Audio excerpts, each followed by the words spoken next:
அனைவருக்கும் வணக்கம். Welcome to our channel.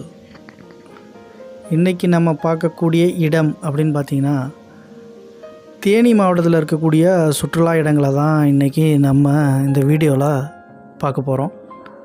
இந்த தேனி மாவட்டம்னு சொன்னிங்கன்னா அழகான மலைகள், அருவிகள், கோயில், அணை, இது மாதிரி இயற்கை சூழலில் இருக்கக்கூடிய ஒரு மாவட்டம்னு பார்த்திங்கன்னா நிச்சயமாக தேனி மாவட்டம் தான். நம்ம இப்போ தேனி மாவட்டத்தில் இருக்கக்கூடிய மிக முக்கியமான சுற்றுலாத்தலங்களை பார்க்க போகலாம். அதுக்கு முன்னாடி இப்போ தான் நம்ம சேனலுக்கு புதுசாக வந்தீங்கன்னா மறக்காமல் சேனலை சப்ஸ்கிரைப் பண்ணுங்கள். பக்கத்தில் பெல் ஐக்கானையும் ப்ரெஸ் பண்ணி ஆல் என்ற நோட்டிஃபிகேஷனையும் கொடுங்க. வாங்க வீடியோக்குள்ளே போகலாம். இந்த ஊரில், இந்த மாவட்டத்தில் மிக முக்கியமான அப்படின்னு பார்த்திங்கன்னா சுற்றுலாத்தலம் பார்த்திங்கன்னா மேகமலை. மேகமலை அப்படின்னா 1500 அடி கடல் மட்டத்திலேருந்து உயரத்தில் இருக்கக்கூடிய ரொம்ப அழகான மலை பிரதேசம்னு சொல்லலாம். இங்கே முக்கியமாக காஃபி, டீ, ஏலக்காய், இது மாதிரி பிளான்டேஷன், அது மாதிரி செடிகள் வச்சு பராமரிக்கிறது தான் இங்கே முக்கிய பங்காகவே இருக்குது.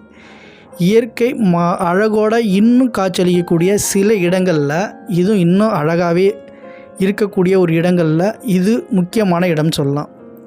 இப்போ தான் இப்போ ட்ரெண்டாகி, இன்ஸ்டாகிராம் எல்லாமே இப்போ தான் ட்ரெண்ட் ஆகிட்டுருக்கு. இந்த இடம் ரொம்ப அழகான இடம். இந்த மலைகளுக்கு கீழே அமைஞ்சிருக்கக்கூடிய ஹைவே மவுண்டன்ஸ் சொல்லுவாங்க. மலைகளுக்கு கீழே கேப்ஸ்லனா ஆழமான பகுதிகள்னு சொல்லக்கூடிய ஒரு இடம் தான் இந்த மேகமலை. ரொம்ப அழகான இடம்.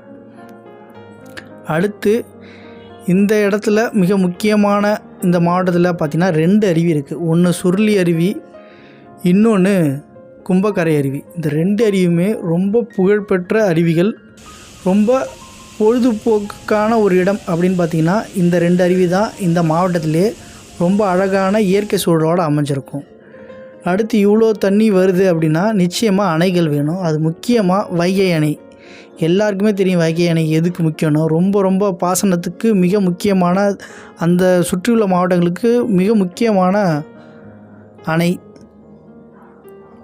அடுத்து குரங்கணி. இது குரங்கணி கீழேருந்து நம்ம ட்ரெக் பண்ணி மேலே போகிற மாதிரி இருக்கும்.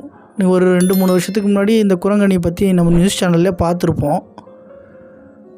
தீ விபத்து ஏற்பட்டு அடர்ந்த காட்டுக்குள்ளே ட்ரெக்கிங் போன மாணவர்கள் அப்படின்னு கேள்விப்பட்டிருப்போம். அது மேலே போய் பார்த்திங்கன்னா மேகங்கள் சூழ்ந்து நம்மளை பார்க்குற மாதிரியும், இது கொழுக்கு மலைக்கு பக்கத்தில் இருக்கக்கூடிய ஒரு இடம்.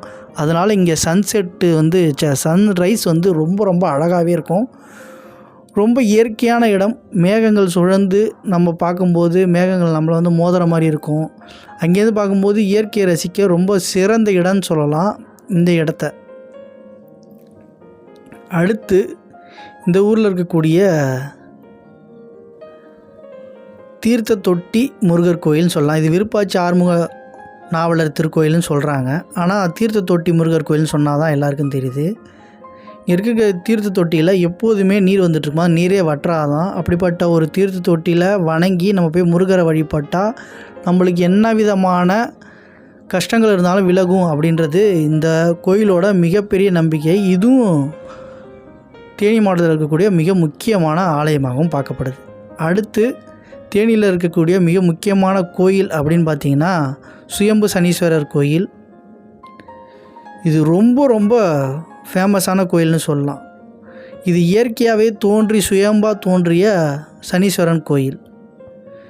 நீங்கள் நினைக்க முடியாத அளவுக்கு சனீஸ்வரன் கோயில் ரொம்ப கம்மி தான். அதில் ஒரு முக்கியமான கோயில் குஞ்சனூர் சனீஸ்வரன் கோயில்.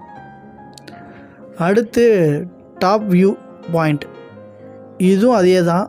மேகத்துக்கு மிக அருகில் இருக்கக்கூடிய மலை பிரதேசங்களில் ட்ரெக் பண்ணி போய் பார்க்குற மாதிரி இருக்கும். ரொம்ப அழகான இடம் அப்படின்னு சொல்லலாம். இங்கே அதிகமான இயற்கையோடு ஒன்றி இருக்கக்கூடிய மாவட்டம்னு சொன்னால் இந்த மாவட்டத்தையும் சொல்லலாம். ஸோ இது எல்லாமே ரொம்ப முக்கியமான சுற்றுலாத்தலங்கள் தேனி மாவட்டத்தில். இந்த வீடியோ கொஞ்சமாவது உங்களுக்கு யூஸ்ஃபுல்லாக இருந்திருக்கும் நம்புகிறேன். இந்த வீடியோ பிடிச்சினா மறக்காமல் சேனலை சப்ஸ்கிரைப் பண்ணுங்கள். பக்கத்தில் பெல் ஐக்கனையும் ப்ரெஸ் பண்ணி ஆல் என்ற நோட்டிஃபிகேஷனையும் கொடுங்க. தேங்க்ஸ் ஃபார் வாட்சிங். நன்றி, வணக்கம்.